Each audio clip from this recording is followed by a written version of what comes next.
There was some sort of a warning about the power going out, right? Yeah, in the U.S. we have 3 grids. All 3 grids are fucked, right? The East and the West and the Texas grids. Power grids shut down. What happens? You can't transport shit, right? You can't get cash. Fuel doesn't get to the gas stations. Food doesn't get to the stores. Heat issues, obviously. Water supplies. They were never built to withstand physical attacks. They certainly were never designed to withstand a cyber attack. And that's where the next big battle's going to be fought. They're going to bring it to the home. The problem is we need double the energy we currently have in the United States. Can you imagine?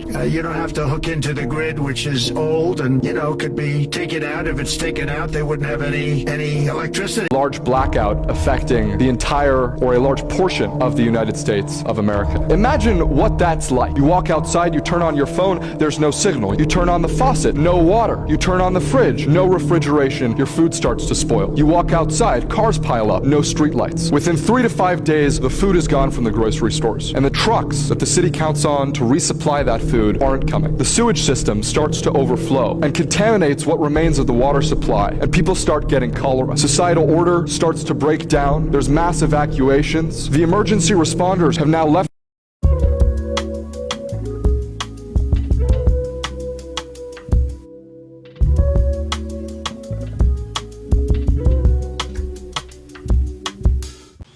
Hey, Shalom, it's your brother Yonathan, all right? First and foremost, I want to give all praises to the Most High, Yahweh, Bahashim, Yahushai, Bahashim, Rakah HaKodash. I want to give double honors to the apostles and the elders of Great Millstone. I want to say Shalom to all the brothers and, of course, the few sisters who are pursuing this truth in sincerity. All right, may the blessing of election be upon your house. What's been a common theme in the media, in cinematography and movies? What's been a common theme the past few years, okay? The grid's going down, America's faulty grid system, and how it could put the whole country, the supply chain, in complete disarray. Now, when you deal with Esau, he believes in predictive programming, all right? So he's going to tell you what he's going to do before it happens. In Satanism, which they're Satanists, they believe to absolve themselves from the judgment that comes along with their evil actions, that if they tell the people what they're about to do, they're not held accountable for it, okay? Which the Lord doesn't see it that way. But this is what they believe. So they'll put out in the media, they'll put out in movies what they're getting ready to do before they do it. Now you think back to 2019, what did you have? You had an exercise that the government ran here called Crimson Contagion, which was a simulation of how the government would respond if there was a worldwide pestilence that broke out. That was a year before the pandemic. So this common theme that's being spoken of in media and in movies, you got the show on Netflix, the brother Benaiah introduced me to it. I haven't really got all the way into it yet, but I'm gonna watch it. It's called 0 Day. You had the movie I forgot the guy's name. It'll come to me later. But he had the Airbnb and the Edomite family came in. I forgot the name of the movie. Maybe one of you guys can put it on the comment board. But this theme, right, has been reiterated to you, and that predictive programming has been given to the people. Now, the purpose of that, all right, because this devil's motivation isn't money. His motivation is to usurp control over the people, to be like the Most High, right? So he creates the problem, the people react to it, he comes with the solution, okay? And that solution gives him what? More control, strips the people of their liberties. You see, this is how he does things. The same thing happened with the 911, all right?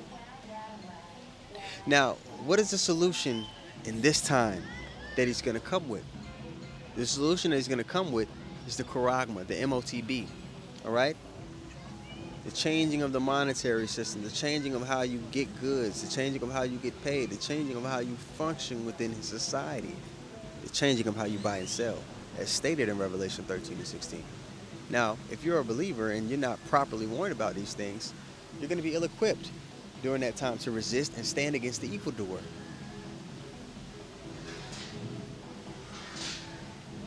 This is why the elder here in the Dallas camp, Elder Yazazak, says what?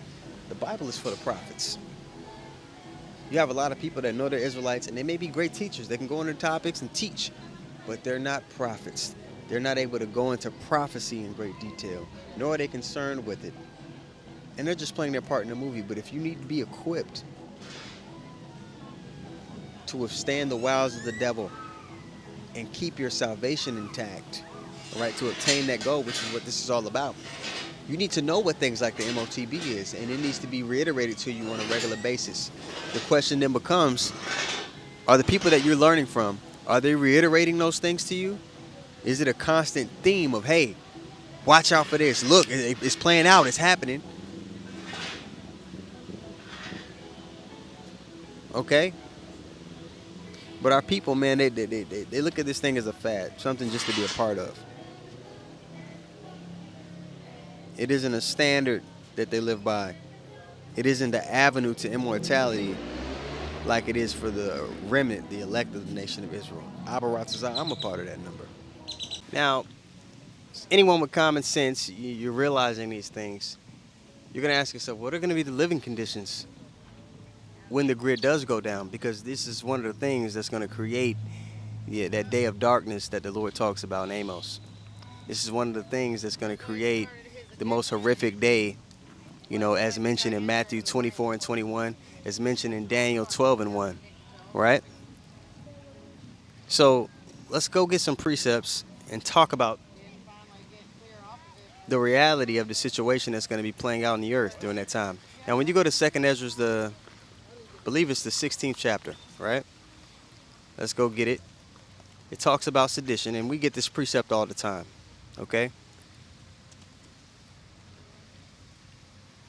The 15th chapter, Salaki. When you go to 2nd Ezra 15 and 14, all right, it says, woe to the world and them that dwell therein, for the sword and their destruction draweth nigh. In the midst of all this chaos, yeah, the devil's going to come with a solution, but he's also going to come with great wrath. The scriptures say the enemy is going to come in like a flood. Now, how is one going to be protected from these conditions that are playing out in the earth? Well, in Zephaniah 2 and 3, it states what? Seek righteousness, seek meekness, so that you may be hid in the day of the Lord's anger. That's the only way out of this. You have a lot of people, especially 2/3 of our people, they're in this adolescent mentality that they're invincible, that they can't be touched. That won't happen to me. I'll be okay. The only way you're going to evade the destruction that's coming on this place is if the Lord is with you. Is if Yahweh Bahashim Yahushai is with you. Okay? Now, verse 15 states what? It says, for the sword and their destruction draweth nigh, and one people shall stand up and fight against another with swords in their hands. So people are going to be invading one another. They're going to need resources. When the grid goes down, guess what stops? The food stops, the medicine stops. Okay? You're not going to be going to work, and it's not going to be regular. It's going to be a purge scenario on a completely different level than what you even seen on the movie. Women are going to become a part of the bartering system. There's not going to be resources. All these people in America, man, they're addicts. They don't eat every couple hours, they'll lose it. And they don't have access to fast, cheap entertainment, they'll lose it. Most of these people, they don't even know themselves. They don't have a purpose, really, in life. They might give you some bullshit answer, but they don't really have a purpose in life. They have no direction. So when all the things that have been used to blind them is stripped from them, they're going to be in a psychotic state. Most of these people are a few bad days away from being complete demonic entities. They're just full of parasites. They're addicted to everything. And when it's all stripped away at once, they'll be willing to do anything to gratify their flesh. So here in verse 16, it says, for there should be sedition, all right, total disregard for the government, anarchy. For there should be sedition among men, and invading one another, they shall not regard their kings nor princes, and the course of their actions shall stand in their power. A man shall desire to go into a city and shall not be able. There's going to be martial law. There's going to be checkpoints. It's going to get to a point to where, hey, man, you can't even go from place to place. And say that you had that mark, you won't be able to buy or sell or function in that buy or sell entails a lot. When you talk about Revelation 13:16, it entails it's an umbrella that covers a bunch of different aspects of life.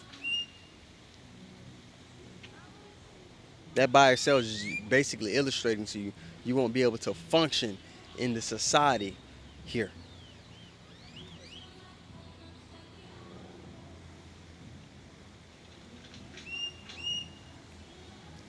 The grid going down is going to be a part of all that, man. Let's go to Amos.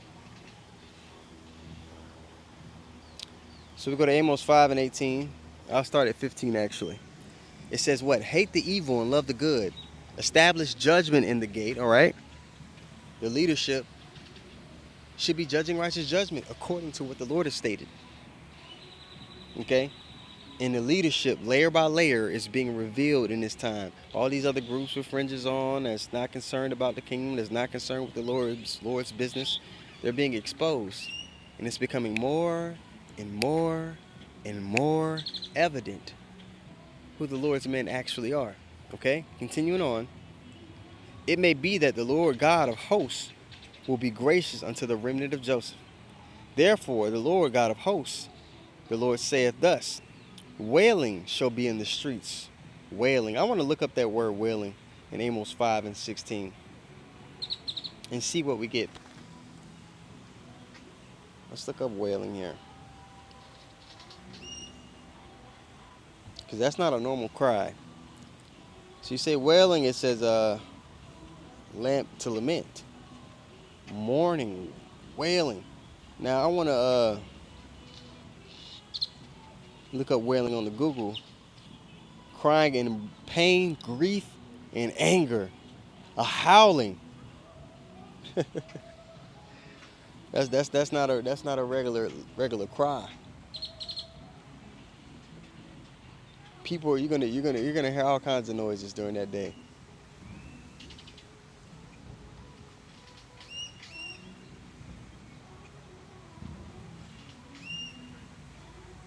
You know, when you see the nigga woman falling out over the casket at a funeral, that's going to be a common sound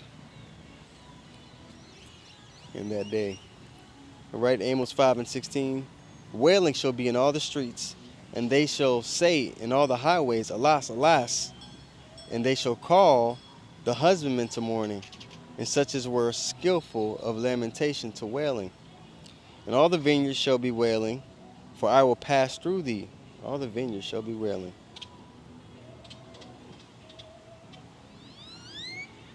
Lack of resources there. Verse 18, it says, woe unto you that desire the day of the Lord. So there's a lot of people that know they're Israelites, but they're not spiritually prepared for what comes with that. And the Lord's not going to cover them in that day. There's going to be a lot of people who knew they were Israelites who even knew the Lord's name.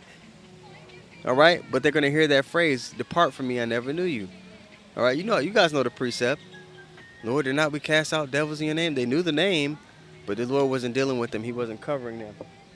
So destruction is coming to those people. You right? So this is Amos 5, and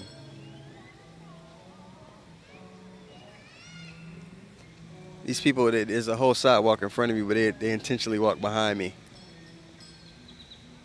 Low level. I don't mind that the Lord's going to kill majority of these people. I don't, you know. Most of these people need death, and when you understand how death works, you know it's not final. You know, especially for our nation, you know, they'll be brought back and made right. But majority of these people got to go. They're complete degenerates in the mind. They're spiritually dead, and they're all for the satanistic vibration that's being pushed. So, yeah, they got to go. Amos 5:18 again from the top. It says, woe unto you, woe meaning destruction. It says, woe unto you that desire the day of the Lord. To what end is it for you? The day of the Lord is darkness and not light. And it's going to be a dark time. People are going to be disconnected from everything that comforts them. When you're in darkness, you're disconnected from the things around you. Okay? It's going to be literally dark. You know, and metaphorically dark for the people. It's going to be a dark time. Okay? Verse 19. as if a man did flee from a lion and a bear met him, and went into the house and leaned his hand on the wall and a serpent bit him, representing escaping one life-threatening situation only to run into the next. Constant peril. That's what's being illustrated to you in that verse. You understand me? So people, they have completely no idea the reality that's coming to this place. This is a beautiful day.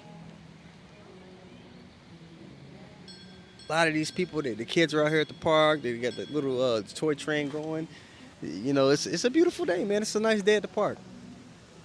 This is going to be one of the last decent memories these people have.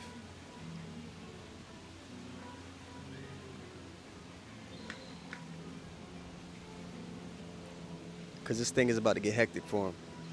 Okay?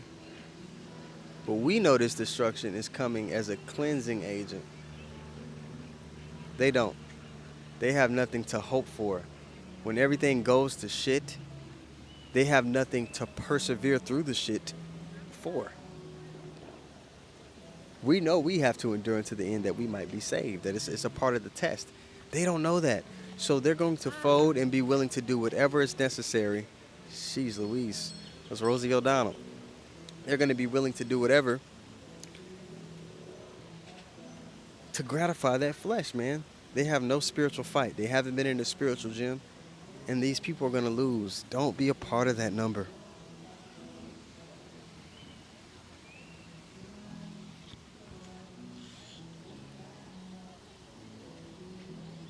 Verse 20, Amos 5:20.